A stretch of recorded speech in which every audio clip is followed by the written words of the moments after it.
देखिए, अब समय आ गया है कि दिल्ली चुनाव पर हम कोई डिसाइसिव डिसाइसिव यानी निर्णायक कोई राय कायम करें। क्योंकि व्यक्ति की एक टेंडेंसी होती है कि वो भविष्य के बारे में जाने।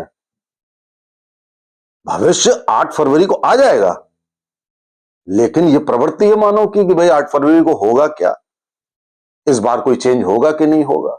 हम तो मना रहे हैं कि चेंज हो, लेकिन मैं आपको एक एनालिसिस बताता हूं कि दिल्ली के बारे में।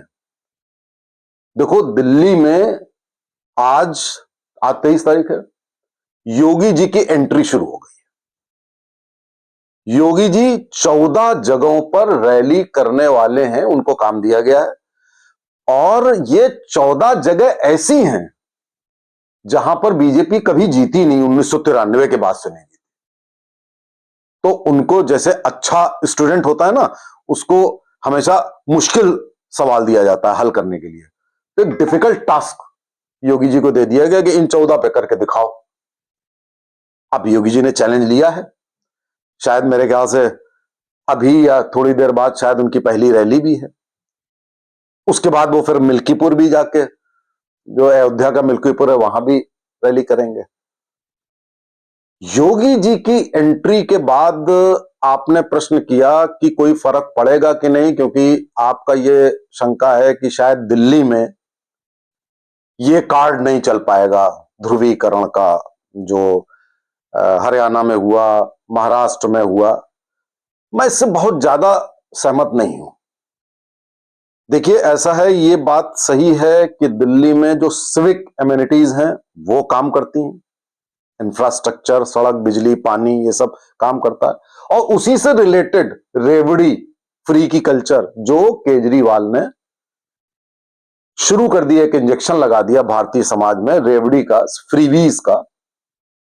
और मैंने एक वीडियो में कहा था, आपको याद होगा, मैंने कहा था कि अगर बीजेपी नहीं कुछ करती है कोर्ट के साथ मिलकर फ्रीबीज के अगेंस्ट, तो ये बीजेपी पर बैकफायर करेगी फ्रीबीज, और बैकफायर कर रही है। और इतना कर रही है कि दिल्ली में हमने ही फ्रीबीज डिक्लेयर कर दी कि उनके 2100 रुपए तो हमने 2500 रुपए, और भी फ्रीबीज हमने कर दी, हम ये देंगे, हम वो देंगे, ये करेंगे। बड़ा डेंजरस पैटर्न है। मजबूर हो गए हम।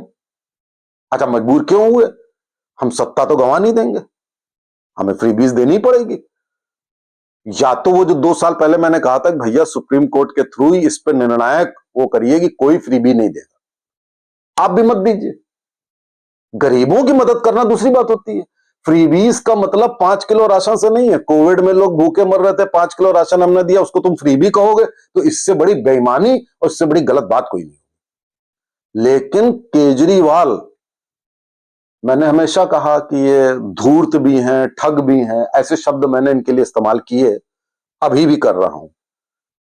इनसे पार पाना आसान काम नहीं है। बहुत ही चालाक राजनेता है केजरीवाल।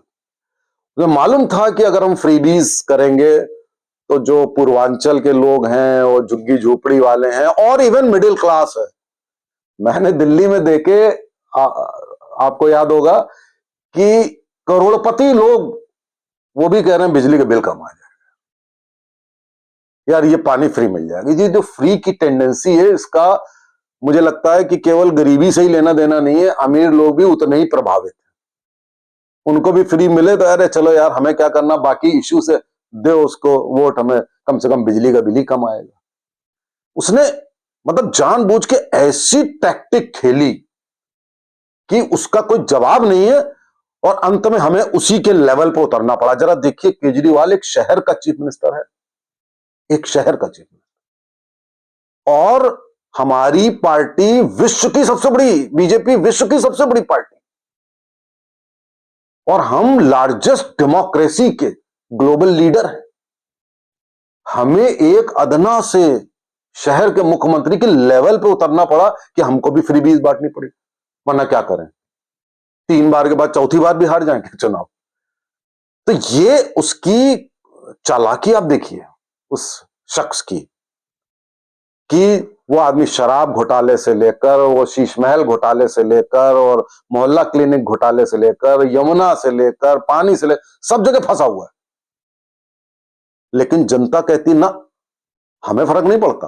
और वैसे भी इस देश में देखिए, भ्रष्टाचार कभी कोई मुद्दा होता ही नहीं है, और जनता की याददाश्त बहुत ही कम होती है, बड़ी जल्दी भूल जाती है कि इसका शीश महल कितने में बना था और इसने शराब कैसे करी थी। और शराब से तो खैर पब्लिक खुश हो जाती है कि अगर खूब मिल रही है तो वो जनता कोई दुखी नहीं होती। वो एक सुखराम थे हिमाचल के, शायद उनके घर में बहुत कैश मिला था, वो बाद में चुनाव लड़ा और थंपिंग मेजॉरिटी जीत गए। तो इस देश में भ्रष्टाचार पर अगर कोई भी चुनाव लड़ने की कोशिश करता है तो उससे बड़ा मूर्ख कोई नहीं है। आप नहीं, जनता देखिए, लोग रिपोर्टर इंटरव्यू ले रहे हैं, जनता कह रही है अरे वो तो सारी पार्टियां करती हैं, वो तो सारे राजनेता करते हैं, उनका तो ये काम ही है। तो ये एटीट्यूड है। वहां कोई आदमी ऐसा नहीं था जिसने ये कहा हो कि केजरीवाल ने भ्रष्टाचार किया। आप ये सोचिए, तो वो आपका तो गया मुद्दा। अभी केजरीवाल ने एक और मास्टर स्ट्रोक खोला। उसने देखा कि यहां पर 45% मिडिल क्लास है, तो मिडिल क्लास के लिए उसने 8-10 पॉइंट बता दिए कि भाई साहब, मिडिल क्लास से टैक्स बहुत लिया जाता है, सीनियर सिटीजन को ट्रेन में वो नहीं मिलता है, रियायत नहीं मिलती है, और मिडिल क्लास का ये शोषण हो रहा है, और एजुकेशन नहीं है, और स्कूलों की फीस ज्यादा है, जाने क्या क्या, जो हर वक्त, और इनकम टैक्स की 10 लाख की लिमिट करो, ये वो जो मुद्दे मिडिल क्लास हर वक्त गवर्नमेंट से एक्सपेक्ट करता था बजट में, और बजट आने जा रहा है, उसने इसी समय, अभी साथियों कल परसों, उसने ये मुद्दा उठा दिया। और मिडिल क्लास इसमें एक एक पॉइंट मिडिल क्लास गवर्नमेंट से कहता रहता है। आप देखिए सोशल मीडिया पर कहता रहता है, और इसने कह दिया। अब आप जरा सोचिए कि वो जो मिडिल क्लास सोचेंगे कि देखो इसने तो वही बातें कह दी जो हम कह रहे थे, और अब बजट आने जा रहा है तो ये प्रेशर डाल रहा है सेंट्रल गवर्नमेंट पे। यार बहुत सही आदमी। तो जो लोग उससे अलग होने की कोशिश कर रहे होंगे, मिडिल क्लास वाले, उनके मन में ये जरूर आएगा कि यार ये तो मिडिल क्लास की बात कर रहा है, और किसी नेता ने तो करी नहीं, किसी भी राजनेता ने मिडिल क्लास की बात नहीं करी। तो अरविंद केजरीवाल ये केवल बातें करने में इतनी चालाकी और इंटेलेक्ट वाली, ये बुद्धिमानी थी, बातें करता है कि भाई साहब, चुनाव का एक्सपर्ट अगर आप कह सकते हैं, तो मैं समझता हूं कि केजरीवाल मात्र 11 साल 12 साल पुराना पॉलिटिशियन, पॉलिटिक्स में तो बाद में आया, वो इतना चालाक होगा, शातिर होगा कि बड़े बड़े लोगों को धूल चटा दे। तो भाई साहब ये मानना पड़ेगा कि इस आदमी के अंदर चुनाव जीतने का तो दम है, तभी तो 60 के ऊपर सीटें लाता है। खैर, लेकिन मैं वीडियो में केजरीवाल की तारीफ करने के लिए नहीं बैठा हूं। मैं आपको केवल यह बता रहा हूं कि ये तो कर रहा है, लेकिन इस बार फंस गया है चुनाव, और अभी और फंसेगा। अब जब योगी जी 14 जगह पर रैली करेंगे, राहुल गांधी भी आप देखिए मुस्लिम इलाकों में ही रैली कर रहा है, क्योंकि कांग्रेस चाह रही है कि हमारा मुस्लिम वोट बैंक हमसे खिसके ना, चाहे अरविंद केजरीवाल हो चाहे अखिलेश यादव हो। मुस्लिम वोट बैंक कांग्रेस के साथ रहना चाहिए, और बाकी हम 2-3 जातियों को तोड़ करके ले आएंगे, हम सरकार बना लेंगे केंद्र की, और मुसलमान इस बात को समझ भी रहा है। राहुल गांधी इसीलिए केवल प्योर मुस्लिम इलाकों में जाकर के यही बात कर रहे हैं, और करेंगे, अभी आने वाली रैलियों में यही बात करेंगे।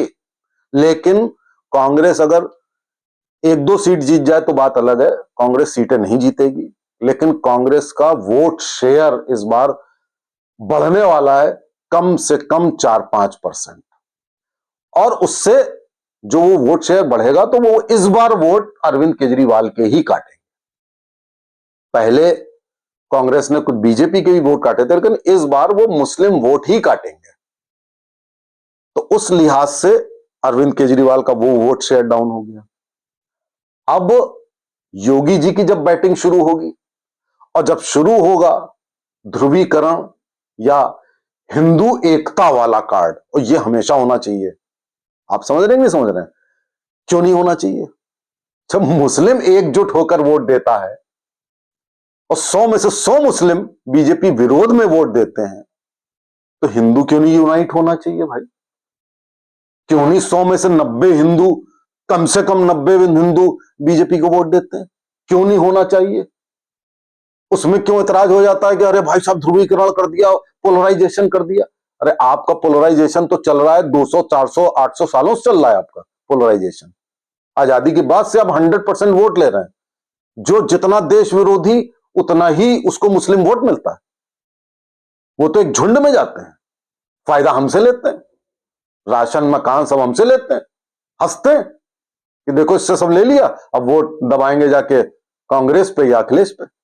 तो जब वो बीजेपी विरोध में वोट दे सकता है, तो हिंदू भी मुस्लिम विरोध में या मुस्लिम परस्त नेताओं के विरोध में क्यों नहीं एकजुट होने चाहिए? तो उसका प्रयास कौन करेगा? योगी जी। योगी जी केवल, और ये भी बता दें कि केवल अगर आप सोचें कि ये योगी जी केवल ध्रुवीकरण के लिए जा रहे हैं, ऐसा नहीं है। वहां पे पूर्वांचल के लोग रहते हैं जो उत्तर प्रदेश से गए, नंबर 1। नंबर 2, योगी जी का जो स्ट्रांग गवर्नेंस का मॉडल है, आप देखिए योगी नाम सुनते ही आपको एक मजबूती आ जाती है। वो इंजेक्शन लगा देते हैं आपके अंदर, स्टेरॉइड का इंजेक्शन लगा देते हैं, ताकत आ जाती है। वो इंजेक्शन रैली में लगेगा, रैली को जो भी टीवी पे देखेगा उसके भी लगेगा, दूसरे इलाकों में भी लगेगा। तो केवल पोलराइजेशन नहीं, अच्छी गवर्नेंस, अच्छी लॉ एंड ऑर्डर, उसका भी इंजेक्शन लगेगा। और आखिर में फिनिश तो मोदी जी को करना है।